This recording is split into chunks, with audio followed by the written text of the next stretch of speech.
ঈদ উপলক্ষে পাইকারি ও খুচরা ক্রেতার ভিড়ে মুখর হয়ে উঠেছে নরসিংদীর শেখরচর বাবুরহাট। প্রতিদিনই বিভিন্ন জেলা উপজেলা থেকে পাইকারি ও খুচরা ব্যবসায়ীরা আসছেন এই হাটে।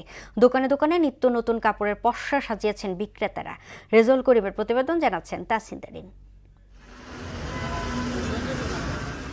ঈদকে সামনে রেখে ব্যস্ত সময় পার করছেন প্রাচ্যের ম্যানচেস্টার খ্যাত দেশের অন্যতম বৃহত্তর পাইকারি কাপড়ের বাজার নরসিংদীর শেখরচর বাবুরহাটের ব্যবসায়ীরা। Sari, lungi, three piece, shirt piece, pant piece, পাঞ্জাবির কাপড়, বিছানার চাদর, থান কাপড় সহ দেশীয় তৈরি প্রায় সব ধরনের কাপড় পাওয়া যায় এই বাজারে। ক্রেতা বিক্রেতাদের নিরাপত্তায় সিসি ক্যামেরা স্থাপন সহ তৎপর রয়েছে পুলিশ ও পাহারাদার।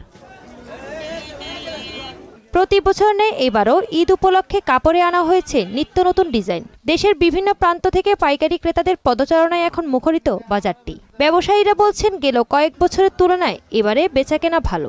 আগের তুলনায় এবারের দামটা একটু বেশি হয়ে যাচ্ছে, কারণ এটা হচ্ছে একটা পাইকারি বাজার, তো সেই তুলনায় এখানে হচ্ছে মানুষ একটু বেশি আসে। বাচ্চারা নিয়ে আসছি, বাচ্চা পছন্দ করলে নিতে হয়, টাকার দিকে মানে না চাইয়ে পারি না, আবার টাকায় কুলায় না। কাপড়ের মান ঠিক আছে, এখন আমি যদি সস্তা চাই তাইলে মান একটু খারাপ হবে, একটু ভালো চাইলে মান বেশি হবে, এটা স্বাভাবিক। সবই ছেলে হয়ে গেছে, আমরা তো পাইকারি বেশি, তো আমাদের রোজার 15 পর্যন্তই থাকে, 15-এর পরে আর থাকে না। বর্তমানে বাজারে বেচাকিনি খুব ভালো।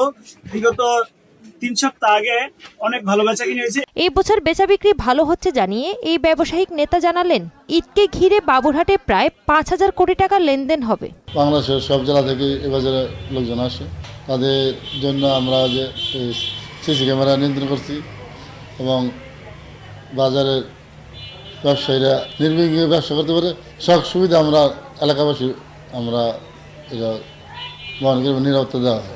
বাবুরহাটে ছোট বড় দেশীয় কাপড়ের পাইকারি দোকানের সংখ্যা প্রায় 7,000। তাহসিন তারিন, মোহনা সংবাদ।